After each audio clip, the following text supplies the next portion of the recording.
Okay, so officially back at it, day two.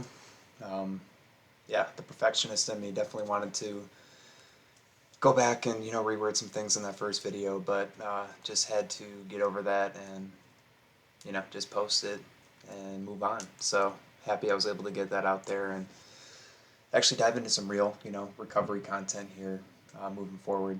But yeah, so I figured for the first actual video, I would kind of get into how I got started, at least successfully. I had plenty of failed attempts myself, wanting to stop, needing to stop, and being forced legally to stop, and still not stopping at all. So figured I would kind of get into at least what kind of turned the tide for me, what changed from failing after 48 hours every single time to finally getting it to stick long term. But I feel like everyone's bottom is different. Everyone is going to have a different place where it's just going to finally hit them. And, you finally just get that feeling, you finally understand internally that this can't go on and I have to do whatever it takes. And for me, that was kind of it. I just had that ultimate scary moment. It scared the living shit out of me, and I just decided in my head that I wanted this more than anything. I needed to stop drinking. That was the only way I was ever going to do anything in life. I mean, if I kept drinking, no one was going to even want to be around me, number one. I was never gonna, get a job, um, move forward anywhere in life, have any meaningful relationships, do anything of any substance. My entire world, day in, day out, 24 hours a day, was just drinking. And, whether I was hiding it or going out and trying to do it socially, it was all I thought about and all I cared about. And I had to, I don't want to say replace that with, recovery, but um, I had to make a significant change to, go from one thing being my be all end all to not having that anymore and hopefully having something else. But I just decided that this had to be the most important thing in my life. There was no way that I was going to let it fail, number one, but that I could let it fail. Because if I did fail again, I knew where I was going to be. I was going to be behind bars. I was going to be, living out of my car, homeless, without a job for sure. I would get intoxicated at work basically every shift. I mean, there was just no stop in me or my alcoholism. So I knew that this had to be my number one, and I couldn't hold back. I always kind of wanted to do this recovery thing my own way. I kind of wanted to, make my own rules and not pay attention to things. And really, I just didn't want to involve anybody. I hated the idea of accountability and bringing anyone else into my problems and my issues and suddenly kind of having to report to them. But I just didn't care anymore because this is my new number one. It doesn't matter. Like, this has to work, and I'm going to do whatever it takes to make it work. So, for me, I just, I started day one and just reached out to people that I knew had strong sobriety, were in the program. I had been to treatment before, and I just knew of certain people in my life that had some sobriety, but were strong like in the program and knew what they were talking about. It was just a good place to go. Not that they were going to solve my problem for me, but that they were going to point me in the right direction. But ultimately, I kind of knew where I had to go. I knew that the program was the way to,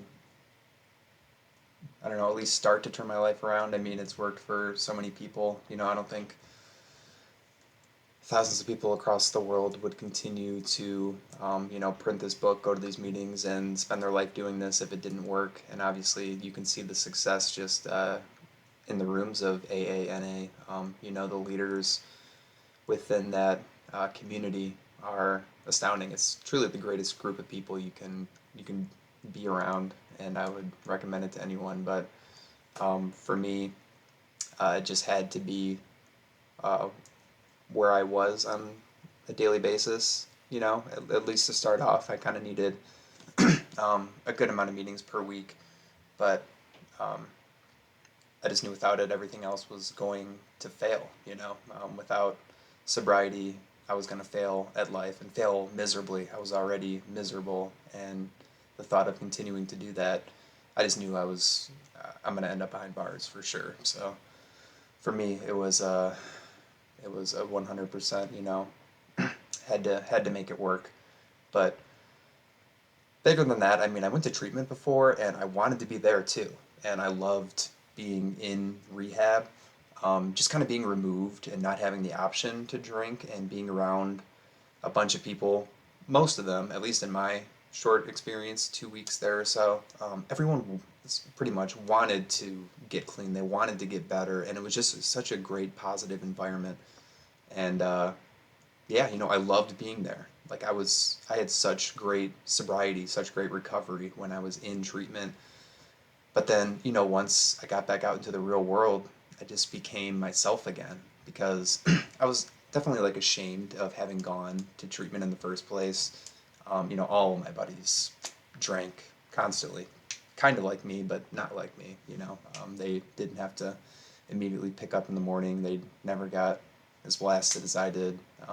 It can go on, but I knew that I was different, and ultimately, this time when I wanted it to succeed, I knew that I just had to share it with people. I couldn't keep it from certain people. The first time I like kept it from at least a few friends where I knew that I could go and then drink with them and it would be guilt free. They didn't know that I had gone to treatment and was trying to be sober. So I was able to kind of have that back door, and it only took a few weeks and I used it. And once I used it, it just kind of became a habit again. I didn't dive right back in like I was before treatment. It didn't get as bad as it was.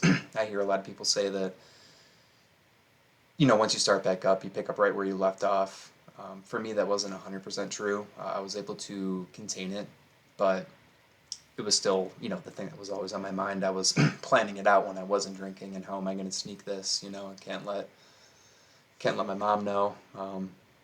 She's giving me free rent here and thinks I'm doing the right thing. So just hiding things from certain people was not a good idea, and I think it was part of the reason that I failed, at least in that attempt, was that I wasn't being honest, and I didn't want to not only involve people like a sponsor and people in AA, but I didn't want to tell the people in my life just about what was going on. My immediate family knew because I disappeared for 2 weeks. People at work knew, but there were certain people that didn't, and I kept it that way. And eventually, I took advantage of it when that night rolled around that I wanted to drink. So I feel like that was a huge aspect of it for me.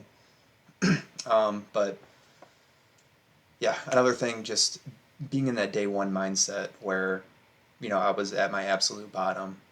I feel like I'd been there 100 times before, but I knew that this time I had to actually take actions. Like I could think up a storm, about how this is going to be different. I'm never going to, put myself in that situation again. I'm never going to get that drunk again. That's not going to happen. I'm not going to get behind the wheel when this, and this is the situation. And I'd come up with certain rules and all these different things, and they would never stick because it was just always me in my mind, and nothing was ever permanent. I would just bend it when I wanted to, when things changed, and oh, well, I kind of want to, get blackout drunk tonight, so I'm not going to drive and I'm not going to do this, and it'll be okay. And then, once the week starts back up again, I'll be a normal drinker. And it never ended up that way. I was able to contain it in certain spots, but eventually it all comes crumbling down. And yeah, it's cunning, baffling, powerful for sure. Didn't even understand how it happened until it was already done, and I was just in that bad spot again and didn't know how to get out. So for me, just taking actions. I cannot just sit on my hands and think about it. I have to actually get up, get out, go to a meeting, talk to people, get a sponsor, read the book, do these different things that they're always saying to do in the program.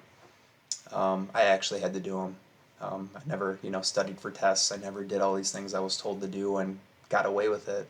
But this time I wasn't able to, even though I tried. I tried to, act like it was everything else in my life before that and just kind of, take the easy way, but it wasn't working. So I had to get real about it, and I had to, again, make it the number one thing in my life. And yeah, the only way it was going to stick was by me actually getting up and doing it. Thinking about it was never going to solve anything. I could maybe get 24 hours out of that, but had to just get up and get involved.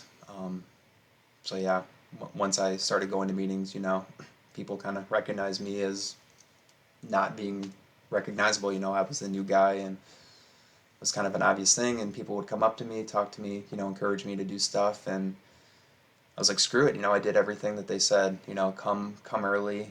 Talk to us, do this, make coffee, stay after, help clean up. Do all these different things, and I just did them. Like, I'm just going to be a part of this community. I'm going to do what they tell me to do because it's working for all these people, and I need that because without it, I'm going to be homeless or in prison very soon. So, just took that advice, man. Like, just as much as I wanted to push everyone away, and that was my calling card really for years and still can be. I still love to isolate, but um, yeah, just had to actually make it real. Had to get involved. It couldn't just be in my head. It had to be my life. And I don't know, you just feel good after. I just always felt positive after going, after doing the right thing, doing what I was supposed to be doing. And it just continued to build as I continued to just make good decisions after, day one. Anyone, well, not anyone, but you can get through one day at a time. But to actually continue to stack those one after another after drinking for years can be a real challenge. And I know that I never would have been successful if I continued to try to do it on my own. And even in the rare case that I was, I know I wouldn't have been as happy of a person. I wouldn't have had like a positive mindset. I wouldn't have had the perspective, the outlook that I have now.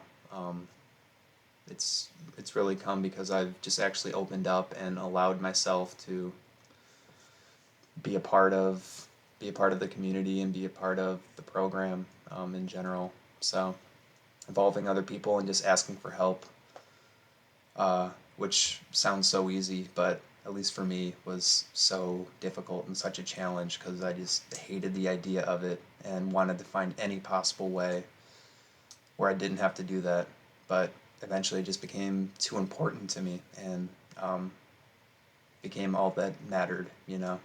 Once it's all that matters, you kind of stop making excuses and trying to find ways out, and you just do it because it's proven. I saw dozens and dozens of people at every meeting that I went to that had great sobriety, and this is where they were, and this is what they were doing. So who the hell am I to question it and you know tell them they're wrong? So it's proven successful for me for sure. Um, Depending on your environment, it can definitely be challenging. If you're around alcohol constantly, if you're in that spot, it can be even more challenging. But the only thing that I can say, luckily I had a really great environment and people that were encouraging me to get sober rather than the opposite. But at the end of the day, it's 100% up to you. No one can make you drink or use. No one can make you, make bad decisions. Like at the end of the day, it's you putting it into your own body. And even if there are bad influences around you, um, that's never a reason to drink, and you can abstain with the right tools and the right support system, and the support's there. I know at least being in AA, it's a worldwide thing, and there are meetings and people willing to help everywhere. There's a hotline that you can call. There's always something that you can do to choose the good over the bad. So yeah, some people need rehab treatment. Um, my second time around, when I was actually successful, I didn't go into rehab or treatment or do any kind of outpatient anything. It was just one day to the next. I said, I'm not doing this anymore, and I know the way out.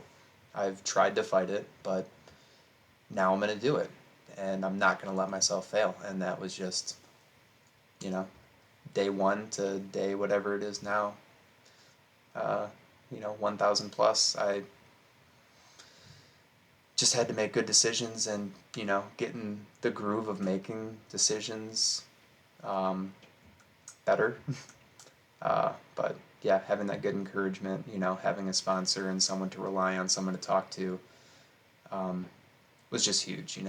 Not even going into any of the steps or specifics or anything, just having a person to talk to and, for me at least, be accountable to. I needed someone to be accountable to, because in my mind, I didn't want to let him down. I didn't want to let my sponsor down, and I didn't, when we talked at the end of the day or something, I didn't want to tell him like, oh yeah, I ended up drinking today or last night or something. Like, I don't know, I just didn't want that to be my story. And yeah, I was just so tired of being Shane the alcoholic, Shane, the blackout drunk.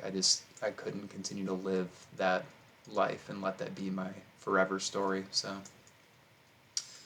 yeah, I guess the last thing that I'll say is the number one thing for me, and at least from what I've seen from other people everywhere in the program, is that you have to be honest. You have to be honest. There's no way around it. You have to be honest with yourself, and you have to be honest with other people, at least when we're talking recovery and trying to get better and, help yourself. Cutting corners is only going to hurt your own case, and at the end of the day, down the road, it's going to hurt you. And um, yeah, just be brutally honest with yourself. You have a problem, and no, you're not going to be able to control it down the road with something you learned or something that happened. And yeah, get a sponsor and be honest with them, and I really feel like your life will change for the better. Um, yeah, I guess that's what I have for today, at least. Just a little bit about how I got started mentally, how I decided to just make a change and made it stick. I thought about making a change for years and years, but didn't didn't work out until I actually did something. So hopefully there was a little nugget in there that helped someone. But yeah, that's what I have for today, at least. Um, Getting started, and yeah, I guess we'll pick back up tomorrow with a new topic. Thanks for tuning in.